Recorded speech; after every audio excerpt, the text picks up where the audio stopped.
Well, there's been a lot of talk lately about silver taking off, gold refusing to go away, and whether this whole precious metals move is just another loud spike or the start of something much bigger. So, in this video, we're going to separate the solid signal from the noise, and you're going to walk away feeling a lot clearer about what is actually happening and what may come next. Today in New York, it is Saturday, April 18th, and before we go any further, comment the day and date you're watching from. And very quickly, if you value the work I put into these videos, support the channel by subscribing and by commenting, Our John AG. That really helps more than people realize. Now, one thing that keeps showing up in this space is the promotional side of it. Silver giveaways, gold giveaways, follow here, comment there, predict the price by month end. And look, I get why that works. It gets people involved. It gets the comments moving. It gives viewers a reason to stay to the end. That part is obvious. But there's a bigger reason I want to start there, because the giveaway angle in these videos is not really the story. It's the wrapper around the story. The real question is why so many people are suddenly paying attention again. And the reason is pretty straightforward. Silver has moved hard. Gold has stayed powerful. Debt concerns are getting harder to ignore. State-level money discussions are no longer just fringe internet chatter. And platforms built around owning or spending precious metals are trying to position themselves right in the middle of that shift. On the surface, that sounds simple enough, maybe even bullish across the board. But once you slow it down and actually examine the claims that are being thrown around, it becomes a lot more complicated. So let me show you what I mean. The basic version of the pitch goes something like this. Silver is hot. Gold is proving itself. Governments are under pressure. States are quietly moving toward gold and silver recognition. Digital platforms that let you save or spend gold could benefit. Storage companies could benefit. And if all of that is true, then the next stage for precious metals could be much bigger than most people think. Okay, that is the broad story. But the problem is, once people get excited, they start tightening the wording too much. They start turning maybes into certainties. They start treating opinion like confirmed fact. And that is exactly where viewers get misled. For example, one of the most common themes right now is this idea that if a country sells some gold during a crisis, that somehow proves gold has failed as a safe haven. Then the pushback comes in from the other side saying, no, that actually proves gold is doing its job. It is the thing you can rely on when you need to raise real value fast. Now that second point sounds better. It sounds more sophisticated. And to be fair, there is some truth in it. If an asset is truly liquid, truly trusted, and globally recognized, then yes, it can be mobilized in a pinch. That is part of what makes it valuable. But even there, people are getting sloppy. Because not every reserve move means the same thing. Not every drop in official holdings means a clean sale. Not every country is responding to the same pressure, and not every gold-related headline is proof of some giant global pivot. Sometimes it is a valuation change. Sometimes it is swaps. Sometimes it is a tactical reserve adjustment.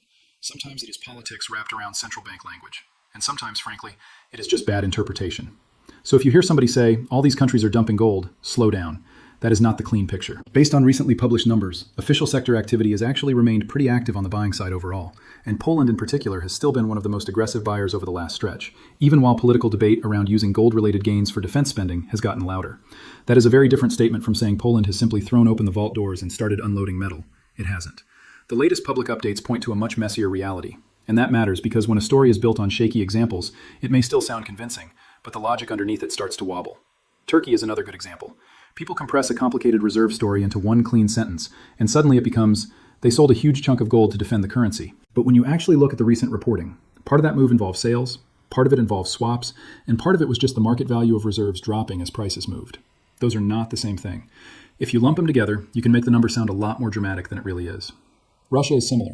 There have been reserve shifts, yes. There have also been sales tied to specific pools and state mechanisms, yes. But a lot of the viral telling of that story blurs together sovereign funds, central bank reserves, and off-budget financial management as if it is all one giant pile.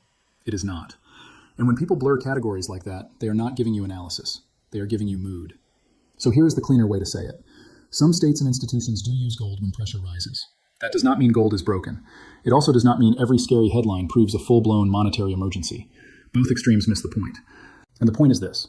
Gold and silver are being pulled by several forces at once. They are responding to geopolitical stress. They are responding to inflation psychology. They are responding to debt concerns. They are responding to central bank behavior. They are responding to a public that is slowly getting more curious about assets outside the traditional system.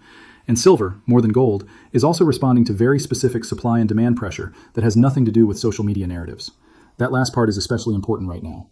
From recent market updates, the silver market is expected to remain in structural deficit again this year, which would make it several years in a row. Inventories have already been drawn down heavily from prior peaks, and while that does not automatically mean some dramatic break tomorrow morning, it does mean the market is not as comfortable as it used to be. When silver starts moving in an environment like that, the move can get surprisingly fast. And by the way, you can already see the market taking that possibility seriously. Silver futures have recently traded around the low 80s, and earlier this year, the market pushed into record territory.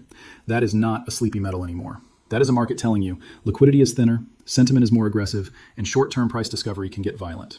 Now, does that mean silver only goes up from here? No, Of course not. Silver almost never moves in a straight line.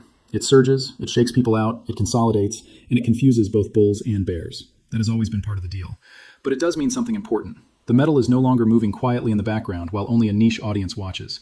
It is back in the center of the room. And once silver gets there, gold almost always gets dragged deeper into the conversation too. So then the next question becomes, what is really driving gold right now? A lot of people will point to war headlines, some will point to rate cut expectations, some will point to inflation, some will point to distrust in the dollar, and honestly, all of those matter. But I think the deeper driver is simpler than that. Confidence in the existing financial architecture is not collapsing overnight.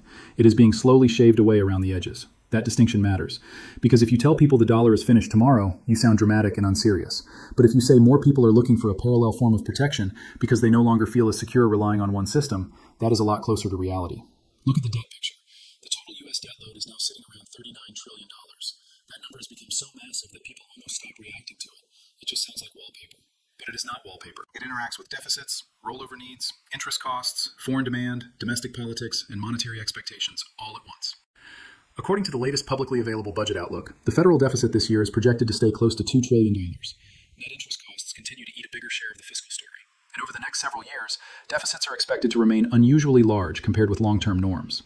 That does not mean the system implodes next week. It does mean the pressure is persistent. And here is where I want to challenge a popular claim. You will hear some people talk as if the debt story is so obvious that foreign buyers must be sprinting away from treasuries. But the latest treasury data actually show foreign holdings recently reaching a record high. So this is not a clean, one-direction de-dollarization story where everyone has already abandoned U.S. paper. That is not what the numbers show. Instead, what the numbers show is more nuanced. You can have deep concern about U.S. debt and still have strong demand for treasuries. You can have countries diversifying slowly into gold while still buying American paper. You can have stress in the long-term fiscal outlook while markets continue to treat treasuries as a core reserve asset right now. Those things can exist together. That is why the strongest gold case is not the dollar disappears tomorrow. The stronger case is that trust is thinning at the margin, fiscal gravity keeps building, and more actors want optionality. Gold loves optionality. It loves a world where central banks want reserve diversification. It loves a world where investors want a non-digital store of value. It loves a world where inflation is not fully dead, but growth is not fully secure. And silver, in its own more volatile way, loves a world where industry still needs it at the same time investors rediscover it. Now let's talk about the safe haven issue more directly, because this is where the conversation usually gets tangled. People imagine a safe haven as something that must only rise during every crisis, every time, on command, in a perfectly neat line. But real markets do not work that way. In a liquidity event, almost everything can get sold at first. That is not a contradiction. That is what happens when people need cash, margin, or room to breathe. The better question is not, did gold dip during stress? The better question is, what keeps getting reaccumulated once the dust settles? What asset keeps reappearing in reserve policy? What asset keeps getting framed as collateral, security, insurance, or ballast?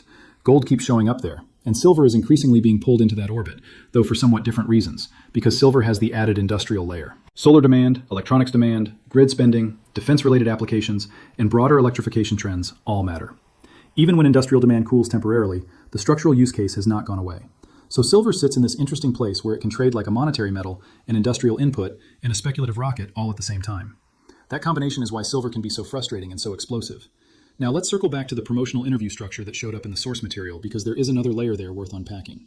The interview did not just talk about markets. It also pushed a platform that lets users buy, hold, and spend gold, and it included a vaulting and storage promotion on top of that. Again, on the surface, fine. That is how content businesses work. But strategically, that combination tells you something. The industry is not only trying to convince people that metals may rise, it is trying to convince people that metals should become usable. That is a much bigger ambition. Saving gold is one thing, spending gold is another. Building a legal and tax framework around transactional precious metals is another thing entirely. And that brings us to the state-level legal tender discussion, which has been one of the more interesting developments in this entire space.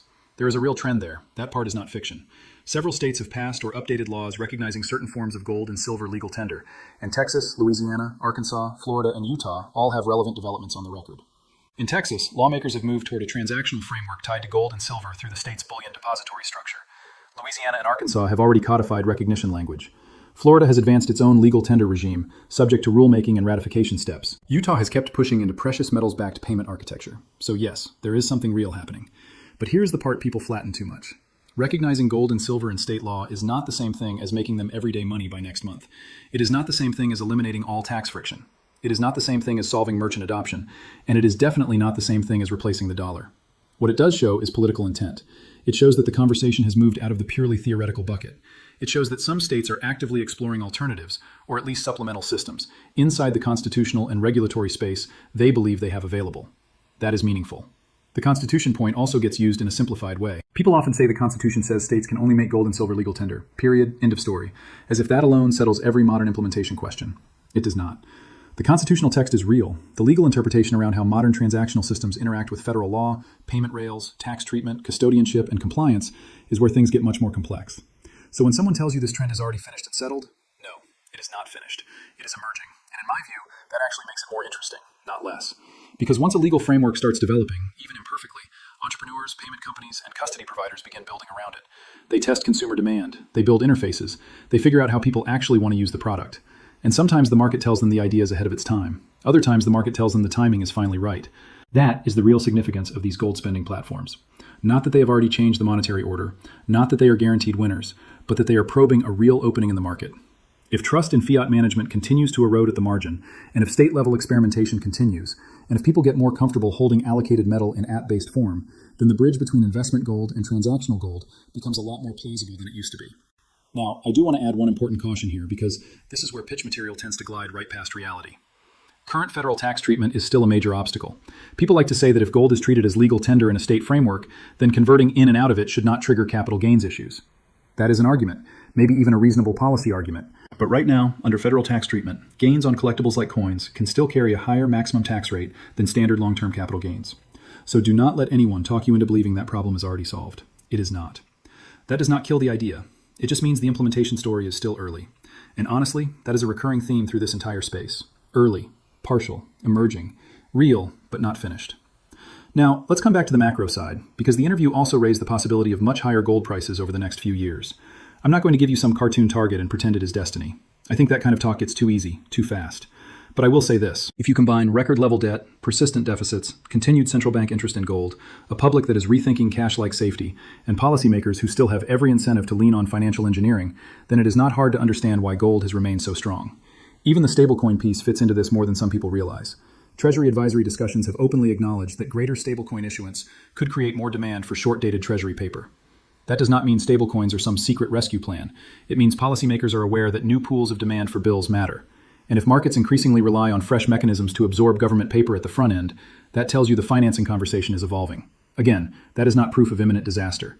It is proof the system is adapting. And systems usually only adapt like that when the underlying pressure is real. This is also where the anti-QE argument deserves a more balanced look. Some people say if things get ugly, policymakers can just restart massive easing and paper over the problem like before. Others say that would only terrify markets now because the issue is debt itself. I think both views are too absolute. Policymakers always reach for the tools they have. The question is not whether they would act. The question is what the market would infer from that action. Would it feel stabilizing, or would it feel like confirmation that the fiscal and monetary machine is more trapped than advertised? That is why gold tends to do well in these discussions. It does not need the system to fully fail. It just needs confidence in the system to become more conditional. And silver can benefit from that shift too, though with much more drama attached. One of the reasons silver has become so exciting again is that it offers this psychological mix that investors love. It feels monetary enough to attract fear-driven buyers, it feels industrial enough to attract growth-minded buyers, and it is volatile enough to attract momentum traders who would be bored to tears in almost any other market. That is a powerful mix. It is also dangerous because it tempts people into thinking every spike must be the start of a straight shot higher. Usually, it isn't. Usually, there are pullbacks that feel vicious. Usually, there are shakeouts that make late buyers panic. Usually, there are moments where gold looks calmer, smarter, and easier to hold. But when silver gets momentum behind it, the percentage moves can get so large, so quickly, that it becomes the metal everyone wants to talk about. That is exactly the kind of environment where giveaway videos, interview clips, sensational thumbnails, and platform promotions start multiplying. They are not appearing out of nowhere. They are appearing because attention is coming back to the space. And attention itself changes the market. Retail flows matter. Narratives matter. Positioning matters. Open interest matters. Volatility matters. And when you add all of that to a market already dealing with physical tightness and recurring deficits, things can get jumpy in a hurry. Now, let me bring in something else that was missing or underdeveloped in the source material. And this is part of the fresh context that matters if you are serious about understanding where these metals go next. Inflation is no longer the only macro fear in town. The worry now is a more awkward combination. Lingering price pressure, uneven growth, bigger commodity swings, and a financing environment that never really got comfortable again after rates moved higher. Even the Federal Reserve's own recent stress scenario language has reflected a world of sticky inflation concerns, elevated commodity prices, and recession risk interacting together. That is not a normal, carefree setup. Precious metals tend to like that kind of uncertainty because it scrambles the old clean playbook. If inflation is hot but growth is weak, investors want protection. If growth is okay but deficits keep widening, investors want protection. If geopolitics flare and commodities jump, investors want protection. If rate expectations swing around with every headline, investors want protection. They may not all buy the same thing, but gold keeps ending up on the short list. Now, about silver giveaways and engagement mechanics for a second, because the source material leaned on that heavily. I'm not against engaging the audience. In fact, let me do it the right way here. Drop your silver price view for the end of this month in the comments and tell me whether you think this move is just overheated momentum or the beginning of a broader repricing. I want to see where you stand. And while you're down there, if you're successful, share your success story in the comments so others can stay motivated. That kind of engagement is useful because it tells you how people are thinking. Are they chasing? Are they cautious? Are they still skeptical? In markets like these, crowd mood matters more than most people admit. Now, another big claim in the competitor material involved public interest in gold and silver ownership, with a very large percentage attached to it. I would be careful there. There is definitely broad curiosity about metals. That part is true. Search interest rises during stress. Retail traffic rises during strong moves. Surveys among investors often show meaningful appetite for gold exposure. But broad national ownership is usually much lower than the loudest claims make it sound. So I would not build an argument around everybody already owns it or is about to buy it. That is not necessary. The case for metals does not need fake mass adoption. In fact, one reason the opportunity can still exist is because adoption is not universal. Plenty of people still do not own any. Plenty more own tiny allocations, and many only start paying attention after the move is already obvious. That is how these cycles usually work. First, the dedicated crowd notices. Then the skeptical crowd notices. Then the media notices. Then the late crowd notices. Then the market punishes everyone who thought it would only go one way. So where are we in that sequence right now? I think we are somewhere between the dedicated crowd and the broader financial crowd. Not early enough that nobody cares. Not late enough that everyone is already all in. That is actually a pretty interesting zone. Now, let's touch the housing comparison, because the original material tried to dramatize gold's long-run purchasing power using homes. The exact figures in those viral comparisons are often sloppy, because everything depends on which home price series you choose, what gold price you use, whether you were talking about median or average, new home or existing home, and what month you start from. But the broad point still holds. Cash has lost an enormous amount of long-run purchasing power against housing. Gold has generally held up much better. That does not mean gold buys some magical number of homes now. It means the metal has done a far better job over long stretches of preserving real-world buying power than idle dollars have. And that is really the adult version of the argument. You do not need fantasy claims. You do not need one perfect chart. You just need to recognize that over decades of monetary expansion, hard assets have often protected purchasing power better than nominal cash. Now, does that automatically make a return to a gold standard realistic? That was another question raised in the source material. Personally, I think a formal, classic gold standard is a much heavier lift than people sometimes admit. The political system likes flexibility. Governments like deficit capacity. Financial institutions are built around a certain degree of elasticity. So the idea that major governments would happily chain themselves to a discipline mechanism tomorrow feels unlikely. But that does not mean gold becomes irrelevant. In fact, the opposite. You do not need a gold standard for gold to matter more. You do not need a gold-backed world for gold to gain strategic importance. You do not need a full reset for partial remonetization at the margins to take place. And that is the lane I watch more closely. Reserve diversification, state experimentation, private custody platforms, allocated digital interfaces, precious metals debit functionality, institutional acceptance of gold as a balance sheet stabilizer. Those are all marginal developments, but marginal developments add up. The same thing is true on the silver side. You do not need silver to replace currency. You do not need every industrial forecast to be perfect. You do not need a doomsday scenario. You just need repeated years where supply struggles to fully catch up, investment demand reappears, and price momentum forces a re-rating of the metal's importance. That alone can create very large moves. And when you combine silver's structural tightness with gold's macro appeal, you get a precious metals complex that suddenly looks a lot more relevant than it did when rates were rising, confidence was higher, and public attention was somewhere else. That is why I think one of the smartest ways to look at this moment is not to ask, which headline explains today's move? That is too narrow. A better question is, what environment allows both gold and silver to remain strong, even when the day-to-day excuses keep changing? The answer is an environment where people no longer fully trust the old anchors. Not enough distrust to blow up a system overnight, but enough distrust to keep building parallel demand for real assets. Now, before I wrap this up, let's deal with the commercial side honestly, because the interview also steered viewers toward a gold app and toward offshore storage. Should platforms like that exist? Sure. There is clear demand for alternatives. Some people want direct possession. Some want allocated storage. Some want geographic diversification. Some want app-based convenience. Those are real preferences, and companies are going to compete to serve them. The key is not whether the pitch exists. The key is whether the viewer can tell where analysis ends and advertising begins. If a platform says it lets you buy, hold, and spend gold, fine. Evaluate the custody model, the fees, the regulatory setup, the liquidity, the jurisdiction, and the tax consequences. If a storage firm says it offers secure vaulting across multiple locations, fine. Evaluate the jurisdiction, insurance, title structure, audit process, segregation, and exit terms. That is how adults handle it. Not by assuming every platform is perfect, not by assuming every vault is suspicious, and not by confusing a commercial message with neutral market analysis. So, putting all of this together, what do I think actually matters most right now? First, silver's move is real, and it is being supported by a market that has already been tight for a while.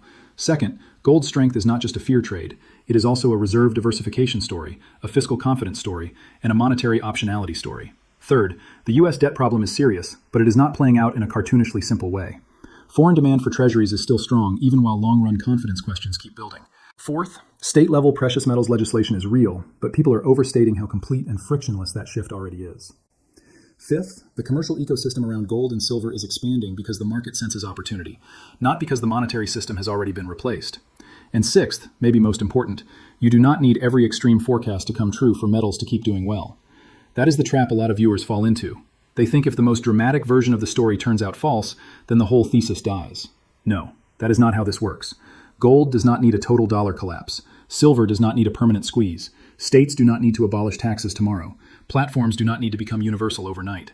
The metals can still do very well in a world that is simply more indebted, more unstable, more politically fragmented, and more interested in alternatives than it was a few years ago. And honestly, that may be the most believable path of all. One more thing before I close.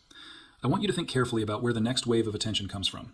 If silver stays elevated, if gold keeps attracting reserve demand, if deficits stay huge, if stablecoin demand for short-term government paper keeps growing, and if more states keep testing precious metals legislation, the next wave of buyers may not come from the old stacker crowd alone. It could come from people who never cared about this space before and suddenly realize they need some exposure. That is when narratives change fast. So ask yourself this: are we looking at a temporary excitement cycle? Or are we watching the early stages of a broader normalization of precious metals in personal finance, state policy, and macro strategy? And second question, if confidence in the debt and deficit path keeps eroding slowly, what asset class is best positioned to benefit without needing a total systemic collapse to justify the move? That is what I want you thinking about. Because the smartest investors usually do not wait for every headline to agree. They notice when the underlying environment has changed. And I think that underlying environment has changed. Not in a way that guarantees instant riches. Not in a way that removes volatility. Not in a way that makes every gold or silver company a winner. But in a way that makes ignoring the precious metal story a lot harder than it used to be. So yes, silver has been ripping. Yes, gold remains strong. Yes, the debt backdrop matters. Yes, the policy conversation is evolving. And yes, there's a lot of hope mixed in with it. Your job is to separate the metal from the marketing. If you can do that, you put yourself in a much better position than the average viewer who gets pulled around by every dramatic claim, every oversized thumbnail, and every too perfect narrative. That is the edge. Not panic, not blind faith, clear thinking. And since the giveaway angle was part of the original setup, let me address that directly too. The structure is familiar. Like the video, subscribe, leave a comment either naming your favorite kind of silver or your month-end price view. A winner gets picked at the end of April. Sometimes creators mention a previous winner to show the process is real. Sometimes they mention the package is already shipping, and that is all fine as audience building. Just do not confuse a smart engagement loop with proof that the analysis attached to it is automatically solid. Those are two different things. The same goes for sponsor breaks. A vaulting company in a place like the Cayman Islands can sound reassuring because the language is designed to sound reassuring. Secure storage, offshore diversification, allocated holdings, long operating history, global locations, institutional feel. None of that is meaningless. But none of it should short-circuit your due diligence either. Storage can be useful. Jurisdiction can matter. Geographic diversification can matter. But what matters most is whether ownership is clearly defined, whether metal is actually allocated, whether audits are credible, whether exit procedures are practical, and whether the costs make sense for the amount you hold. Thank you for watching, and keep your eyes on the next few weeks. Because if silver holds this zone while gold stays elevated, and the macro backdrop keeps leaning in the same direction, this story may still have a lot more room to run. And one last observation. When an interview ends by sending viewers to an app, to social accounts, and to a download page, that tells you the content has moved from commentary into conversion. Again, nothing wrong with that. Just label it in your mind. Interviews like this can contain useful insight. They can surface trends. They can help you notice where the industry thinks demand is heading. But once the close becomes go follow, go download, go sign up, and come back when the market develops, you are no longer watching analysis alone. You are watching analysis blended with distribution and sales. And as always, take this for what it is. Educational market commentary meant to help you think better, not personal financial advice. Do your own homework, check the details, and make decisions that fit your own risk, timing, and goals.